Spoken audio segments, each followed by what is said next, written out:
गुरु प्यारे सात संगत जी, बड़े प्यार और सत्कार से कहना जी। धन निरंकार जी। सात संगत जी, दास आप लोग के सामने कुछ पंक्तियाँ रख रहा है, आशा है प्रवान कीजिएगा। सात संगत जी,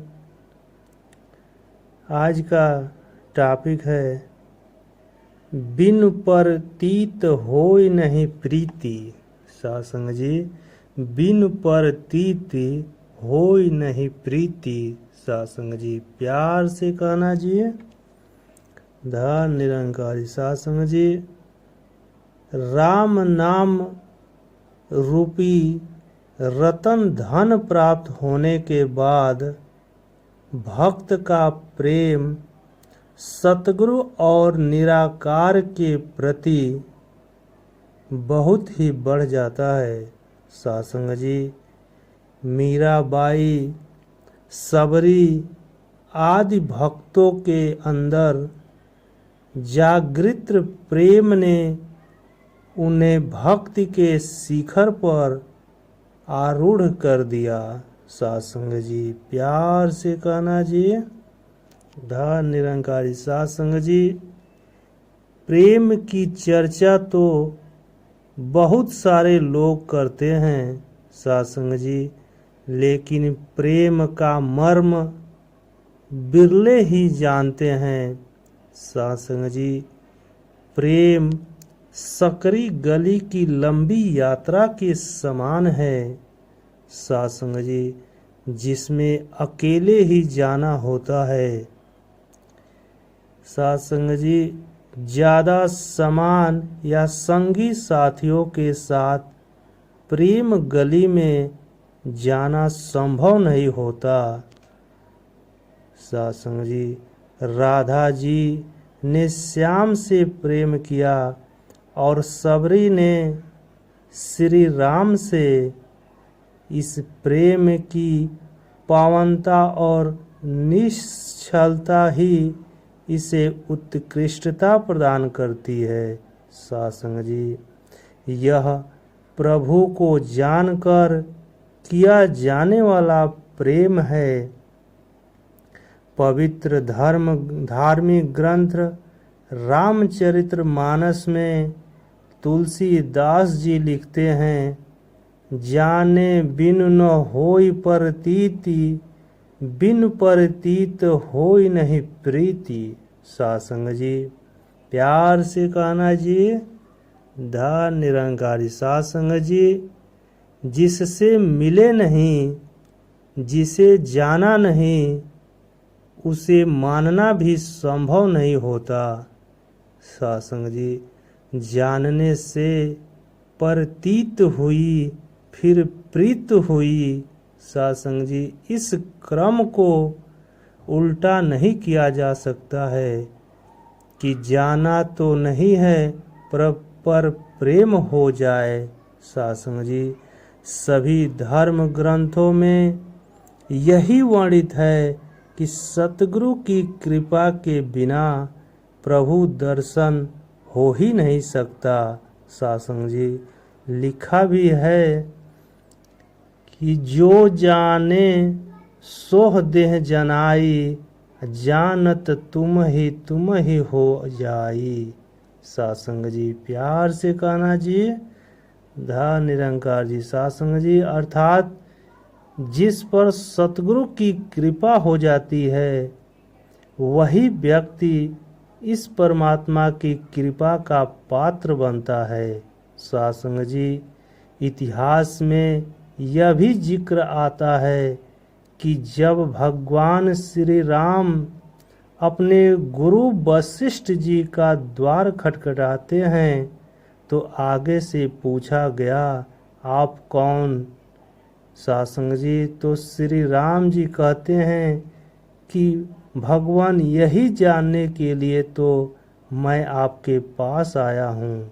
सात संगत जी, तब गुरु वशिष्ठ जी ने कहा, हे राम, फूल को मसलने में देरी हो सकती है पर प्रभु को पाने में उतनी देर नहीं लगती। सात संगत जी, जो सर्वत्र समाया हुआ है, सर्वव्यापी है, उसे जानने में देर नहीं। सासंग जी, बशर्ते ऐसा जानकार मिल जाए जो प्रभु को जानता हो। सासंग जी, जो प्रभु सर्वत्र एक समान रूप से विद्यमान है, उसे जानने के लिए तत्वज्ञानी महात्मा की आवश्यकता होती है। सासंग जी, बाबा बुल्ले शाह जी भी लिखते हैं, बुल्ली हवा रबदा की पौड़ा, एथरो पुटवा ले ओधर ताउड़ा। सासंग जी, भाव इस संसार में रहते हुए भी तत्वज्ञानी महात्मा निराकार परमात्मा के तत्क्षण दर्शन करा देते हैं। सासंग जी, अन्यंत्र भी कहा गया है कि जा पर कृपा राम की होई, ता पर कृपा करे सब कोई। सासंग जी, श्रीमद् भागवत गीता में भगवान श्री अर्जुन, सासंग जी, भगवान श्री कृष्ण अर्जुन को समझाते हैं कि परमात्मा को भली भांति जानने वाले तत्वज्ञानी महात्मा तुझे उस तत्व ज्ञान का उपदेश करेंगे जिसे जानकर तू मोह को प्राप्त नहीं होगा। सासंग जी, इस ब्रह्म ज्ञान द्वारा तू सब में मुझे और मुझ में सबको देखेगा।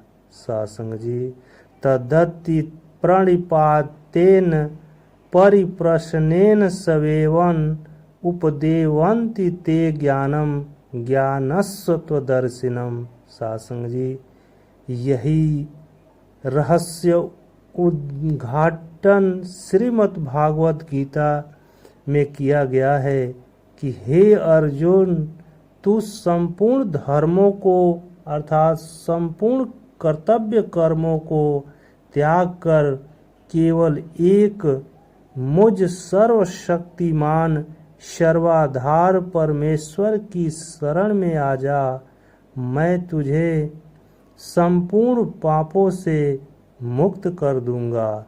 सासंग जी, संपूर्ण अवतार बाणी में सहंसा जी ने भी फरमाया है, गुरु दिखावे गुरु मनावे, गुरु ही प्यार सिखादा रे। सासंग जी, अर्थात पूर्ण सतगुरु की कृपा के बिना प्रभु परमात्मा के दर्शन असंभव है। सासंग जी, जब तक दर्शन नहीं तब तक प्रेम भी नहीं। बिना हरि दर्शन के हरि की यश कृति करना पानी में मथानी चलाने के समान है। सासंग जी, जिसमें परिश्रम तो लगता है पर फल रूपी मक्खन नहीं मिलता है। सासंग जी, संपूर्ण अवतार बाणी में लिखा है, खाड़ा पीड़ा सोना हुंदा, जीवन दा आधार नहीं। सासंग जी, घूम गा कार जे सब कुभ होंदे चेंदे यह निराकार नहीं। सासंग जी, उस व्यक्ति का जन्म सफल कहा जा सकता है। सासंग जी, उस व्यक्ति का जन्म सफल नहीं कहा जा सकता है जो जन्म लेकर प्रभु के दर्शन नहीं कर पाता। सासंग जी, महात्मा ईसा मसीह जी ने भी कहा, हे मानव, जिस प्रभु परमात्मा की तू पूजा आराधना कर रहे हो पहले उसे जानो। अन्यंत्र भी उन्होंने कहा, seek and you shall find, knock and it shall be open you. सासंग जी, बाबा हरदेव सिंह जी महाराज अक्सर एक उदाहरण दिया करते थे कि कोल्हू से तेल निकालते समय बैल की आँखों पर पट्टी बांध दी जाती है और बैल को लगातार चलाया जाता है। सासंग जी, पट्टी बांधी होने के कारण बैल यह समझता है कि मैं तो कहाँ से कहाँ पहुँच गया हूँ। सासंग जी, लेकिन वहीं का वहीं होता है। ठीक इसी तरह संसार में मानव भी तरह तरह के पठन पाठन राग गायन करके सोचता है कि मैं तो प्रभु के एकदम करीब पहुंच चुका हूँ। सासंग जी, यह उसका भ्रम होता है। उस कोल्हू के बैल की तरह ही उसकी अवस्था होती है। जब मीराबाई जी गुरु रविदास जी से मिली तो कह उठी, पायो जी मैंने राम रतन धन पायो, वस्तु अमोलक दी मेरे सतगुरु, कृपा कर अपनायो। सासंग जी, ऐसे ही निराकार निरंकारी ब्रह्म ज्ञानी संत महात्मा भी इस राम रतन धन को प्राप्त करके माला माल हुए हैं। सासंग जी, और इस उपलब्धि को सतगुरु माता सुदीक्षा जी महाराज की कृपा ही मानते हैं। ये अपनी किसी लियाकत या कर्म के कारण प्रभु दर्शन हुआ है। सासंग जी, ऐसा नहीं मानते। बाबा अवतार सिंह जी महाराज ने भी फरमाया है, अपने गुरु दी मेहरदा सबदा निराकार नु देख रिहा। सासंग, सतगुरु हर भक्त पर अपनी कृपा बनाए रखे ताकि अंतिम श्वासों तक गुरु चरणों में सबकी प्रीत निभ जाए, सबकी प्रीत निभ जाए। गुरु प्यारी सात संगत जी, बड़े प्यार और सत्कार से कहना जी, धन निरंकार जी।